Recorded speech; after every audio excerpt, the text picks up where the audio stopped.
All right. Thank you guys for being here this evening. We're going over our Kentucky First-Time Homebuyer Workshop. So excited that you are joining us this evening. Whether you're joining us from Louisville, Lexington, or anywhere else in Kentucky, I'm so glad you're here. We'll discuss the home buying process, loan programs, down payment assistance programs. So let's get started. So without further ado, here is our home buying seminar. And so this about myself, in case you're wondering, I'm here in California, but we do lend throughout the country, and that's why we're presenting this here for you, where you are. And here's how to contact me. Right, I've been doing this for over 2 decades, and we've done pretty well. Our company, American Pacific Merger, the company I work for, does incredibly well. It's been around for 30 plus years, and really, our whole idea here is what can we do to help bless people and create experiences that matter, to help with that home buying process. So without further ado, here's our agenda. A lot here, Kelly, but 10 basic things, really. Shouldn't take too much time for us tonight. And, is everybody excited to be here? Excited to have you guys learning new stuff, right? So this will be good. I'm excited to have you guys, and thank you so much for joining us. But here's the agenda. We're going to go over the housing market today. Should you buy now or wait? We're going to look at home buyer assistance programs, buying versus renting, how you develop wealth through real estate, credit and loan programs, winning today's market, right? 2026, different market. And then the buying process, some, common first-time homebuyer mistakes. Then we'll do questions and, we'll talk about setting your personalized game plan after I have a QR code. If you want to schedule time to speak with me. So I'll do that. And actually right now I'll include just my website in this chat window here for you guys. But all right, so today's market, what's really happening, right? The housing market isn't easy right now. We know that inventory and a lot of markets remain limited and affordability can be a challenge. Interest rates remain higher than most have expected, right? But at the same time, buyers face less competition than they did during the frenzy years. Sellers often offering concessions and credits. Actually, I'm seeing seller credits in some cases if you're using like a down payment assistance program, which we will talk about, um, coming in with little to nothing, sometimes nothing down at all, other than that first initial deposit that's made on a sales contract. In some cases, is minimal as well. So the goal here isn't to perfectly time the market. The goal is to make a smart decision when you're financially ready. So why are still why are people still buying houses? Now, keep in mind, homeownership offers benefits that renting cannot. There's stability. Fixed rate mortgages provide that payment stability, and you can control your housing situation. There's wealth building. Every payment can help build equity. Homeownership remains one of the most common wealth building development tools in America. Feature flexibility with refinances, appreciation. And the biggest question really isn't where are the rates? The biggest question is, does buying make sense for my situation? So really your local market. Let's talk about where you are. National headlines matter, yes, but your local market matters more. Inventory levels, competition, pricing, seller concessions. I mean, on the national level, they vary significantly from one city to the next. But where we are and where I'm teaching this class, candidly, it's you're getting a lot of opportunities out there, which is really great, right? So some buyers are offering, yes, we're seeing in some markets, or should I say, multiple offers. Well, others are negotiating credits, repairs, closing costs. They're, as I mentioned before, down payment assistance. I had a client just last week close on their transaction with nothing down. The seller paid their closing costs. They got their earnest money back after closing. These are possibilities here, right? So it's kind of cool. The key to is really understanding what's happening in your market and building a strategy that fits your goals. And we'll talk about that in a little bit. But the key takeaway here is don't make a home buying decision based solely on national news or headlines. Make it based on your local market, finances, and what your personal long-term plans are. So what's the outlook going forward? Nobody knows exactly where rates or prices will go. What we do know is that inventory remains historically tight in many areas. Demand still exceeds supply in numerous markets. Population growth and continues in generations, and we're seeing a lot of people move out of state, even where you are, right? We're hearing that. And then buyers who benefit are usually the ones who are creating a plan rather than waiting for perfect conditions. There are opportunities for buyers who are prepared and ready to act. So this is the big question I get daily and throughout the day. Rates move every single day. That's perspective. They're impacted by inflation, the Federal Reserve policy, employment reports, bond markets, and global events like what's happening as I record this on June 3rd, 2026, right? So the important thing to remember here is the rate that you see online is not necessarily the rate that's available to you.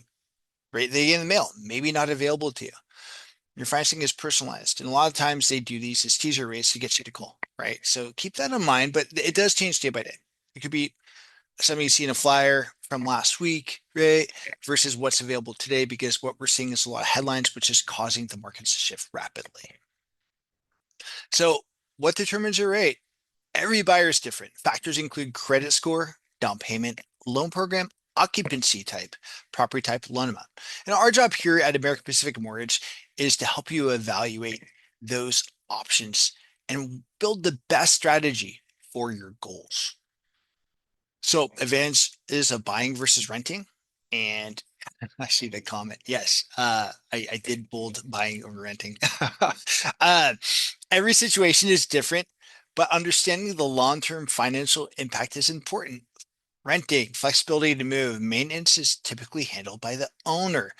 Monthly payments can increase over time and no equity accumulation. Now, keep in mind, and I could run a graph here in a second, and I tend to do this on our one-on-one calls, but you can see rent appreciation 8 to 10% year over year, right? So as you see that, you can see that continuously going up. Whereas when you own, you have opportunity to build equity, you have potential appreciation, greater control over your housing situation. So as payments, if you're on a 30-year fix, can change, and potential tax advantages. I'm not a CPA, I'm not an IRS agent, I'm not a tax attorney. However, there are deductions that if you go to IRS.gov or talk to your accountant, that would be able to benefit you there. So the goal isn't simply to own a home. The goal is to determine whether ownership aligns with your financial goals and lifestyle. So how homeowners build wealth. Most homeowners build wealth in two ways: appreciation, as home values increase over time, equity may grow, or it does grow, right? And that's compounded. So Albert Einstein has a quote: the eighth wonder of the world is compound interest. As you compound appreciation, similarly, I'm sure we've all heard stories about, maybe our parents or grandparents who bought a property for X number of dollars and now it's worth this, right? So over time, it appreciates. Principal reduction. As you pay towards your mortgage, you're reducing that principal of the balance of the home itself, which would then cause appreciation. So over time, homeowners build substantial net worth through a combination of both. Here's an example at $750,000. 5 years later, we then see equity from appreciation, from principal pay down, total wealth accumulation. Ready to do a calculation at that. I'm going to run a number real quick. Let me pull that up just so we get an idea, right? But you could see that net worth over 5 years equate to, in some markets, as high as 250 to 300,000. Now, I do a whole presentation when we speak with our clients, looking at their particular market, and we do a 5, 10, and 15-year wealth development. In a lot of markets, we're seeing a person purchase property for $500 or $700,000, and then their net worth going to roughly 1.5 to 2 million based on the appreciation of that market. So the key takeaway here is a home is more than a monthly payment. It becomes one of the largest assets many families ever own. So here's the advantages of buying versus renting: equity growth, right? As I mentioned before, you have the equity growth, and this is what we're looking at. There's a graph to show exactly what we're just talking about on that previous slide. So understanding credit. I do want to kind of point to credit because we do get this question a lot. And keep in mind, your credit score is incredibly important. The minimum credit score is roughly 600, and some go as low as 540. We have FHA, VA loans in that realm, right? So what we do want to see though is, guidelines. We want to show that your credit is able to withstand or able to be approved in underwriting. That's huge. We want to make sure that works out. So that's why these things are important. So there's no open judgments or tax liens. There's one open or active credit line in the last 12 months, right? Or at least one, should I say. If you do have derogatory events, we want to make sure that there's history there. Now, factors that can impact your score would be payment history, credit utilization, length of credit history, uh, new credit inquiries, right? So small changes could often create meaningful improvements. And we've talked to quite a few clients over the years and helped them and guided them through ways to improve their credit or get a better credit score. Sometimes it's just looking at your credit report and seeing what your credit score is, and then saying, okay, Well, let's say my credit limit is $1,000. Get that credit balance below 30%, $300. Really, I'd say if you have credit cards, look at each of them, go through each one of them.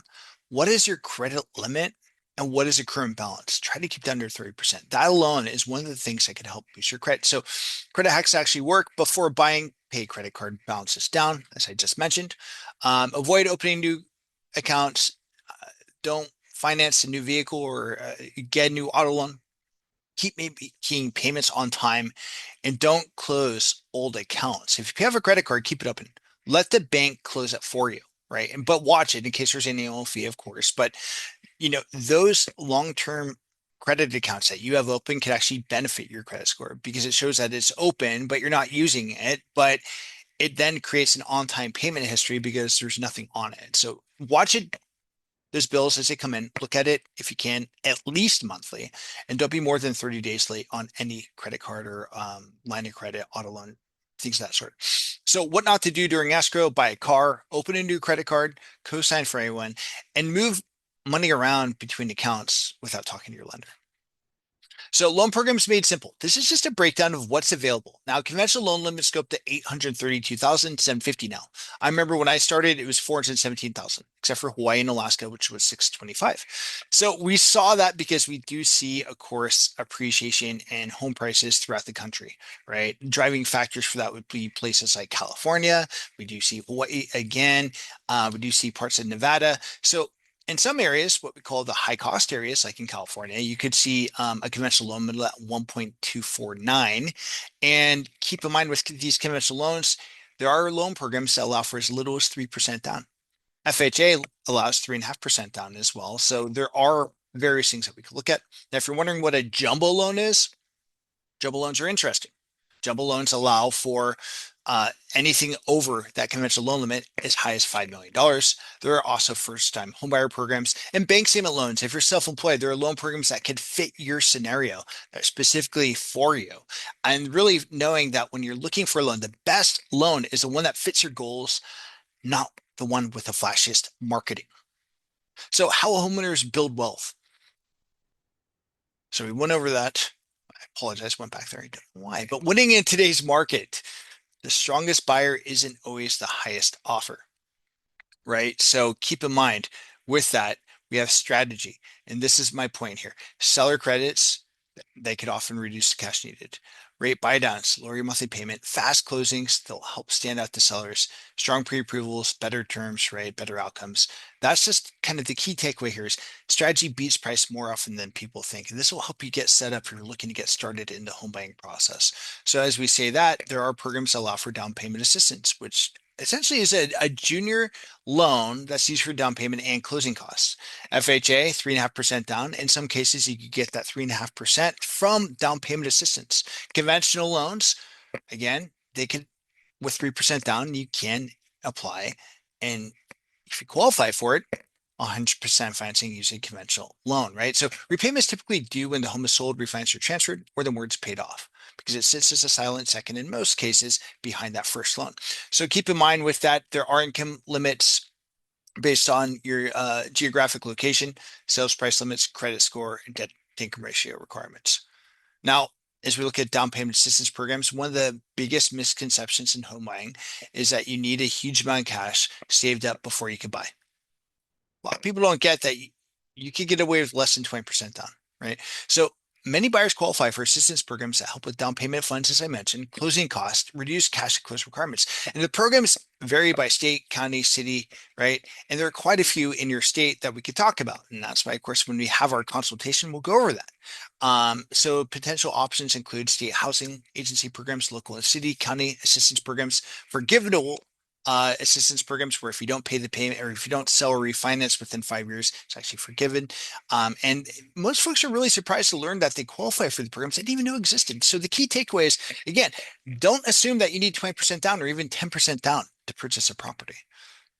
So here's kind of a chart. I screenshot this. I'm not going to read through each one because these are just kind of a national down payment assistance programs. Again, we do have ones in your state that are available, but this is just something to take gander at, if you will, or look at, because it does give you some opportunity here, right? And just kind of make you think, all right, well, they're nationally programs, so they're also local programs that we like to discuss with our clients.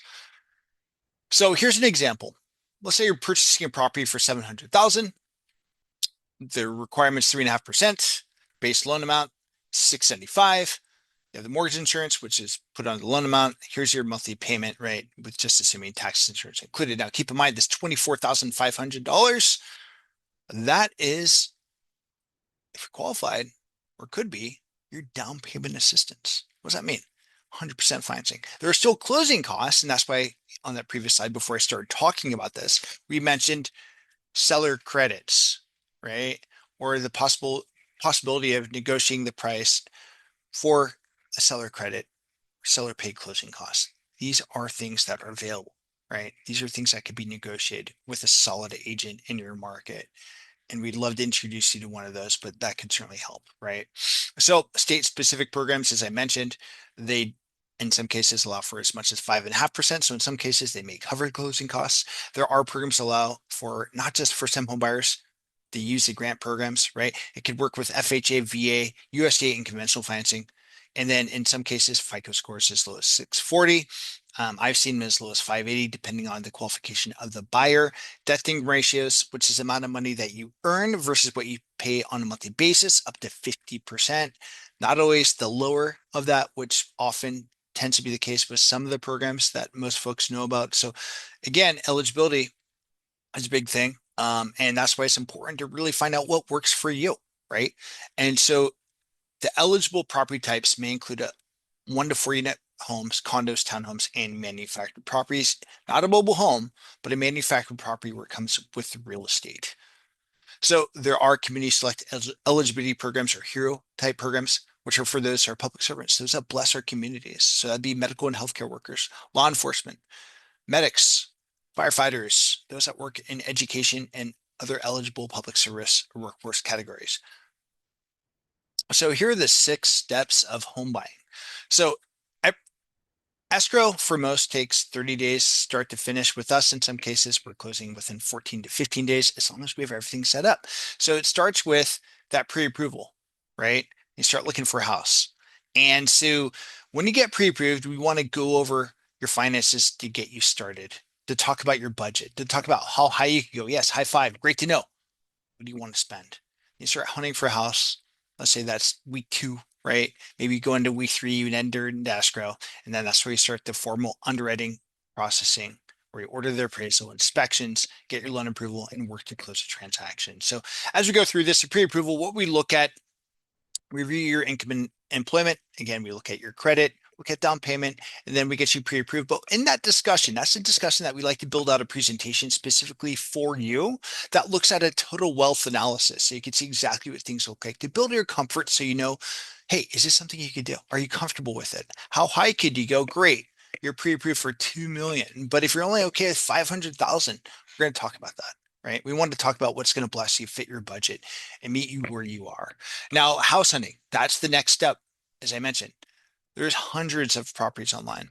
So we want you to connect with your agent, and if you need an agent, we'd love to connect you with one. You find a couple of favorites, you tour a couple of them, and you check them out. You come up with 3 sources or 3 choices. And you narrow it down to making that one property. So we work directly with your realtor to basically help you run through those numbers so you know exactly what that looks like. So you build a comfort on that offer that you're going to make. Once you get that offer accepted, the next step is, of course, making, as I mentioned earlier, a good faith estimate or good faith deposit, should I say, or the earnest money deposit.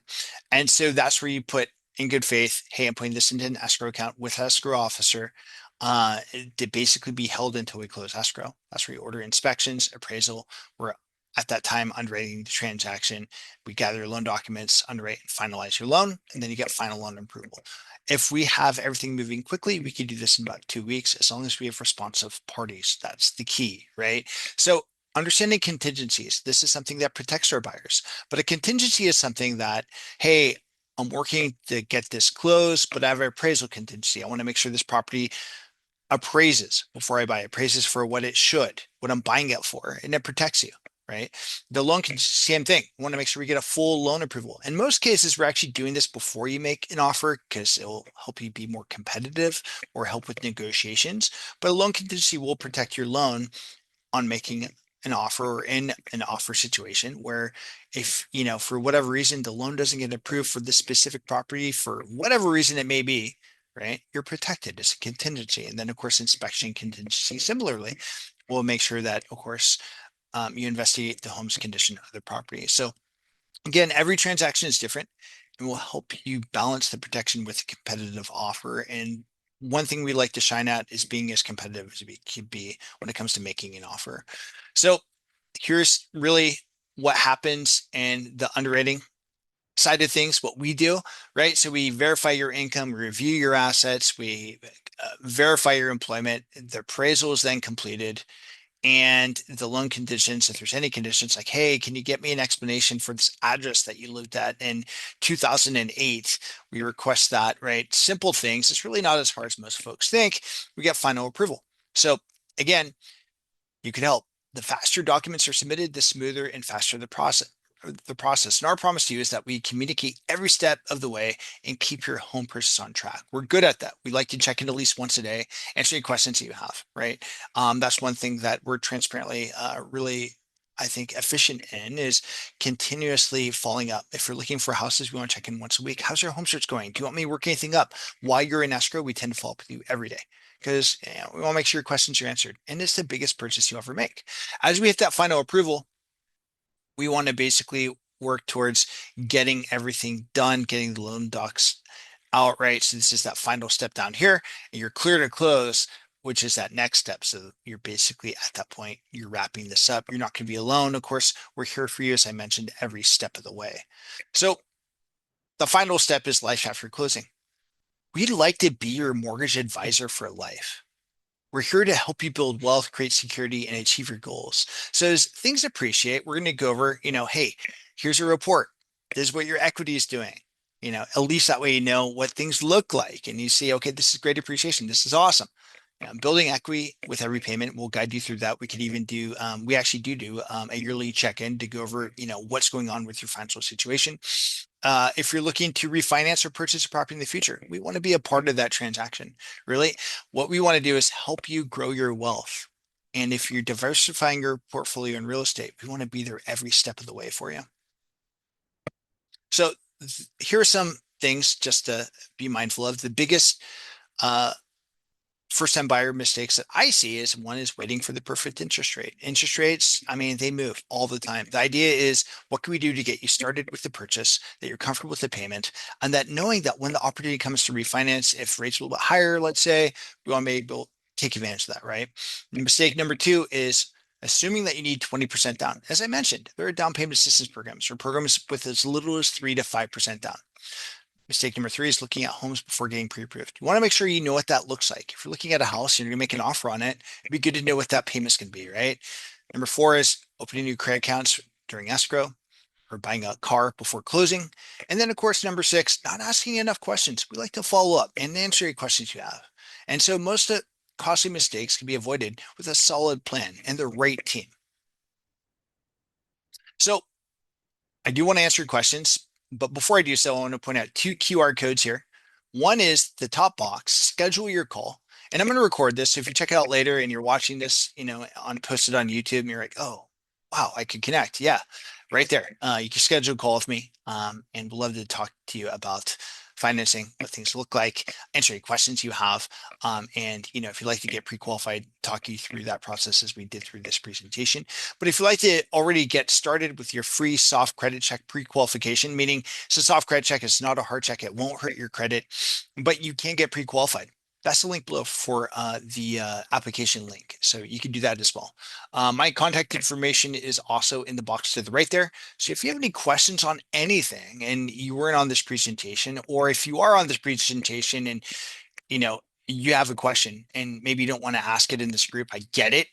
Shoot me a message. I want to have a call. I would love to talk with you. I'd love to be there, talk about how we could get you set up and make sure that we really do work to get you the best thing we possibly can, really bless your situation and create a lot of success for you in your home buying process. So again, I'm going to stop recording this. So if you're watching this, thank you for watching. Let's get to some of these questions. Probably a few here. So yeah.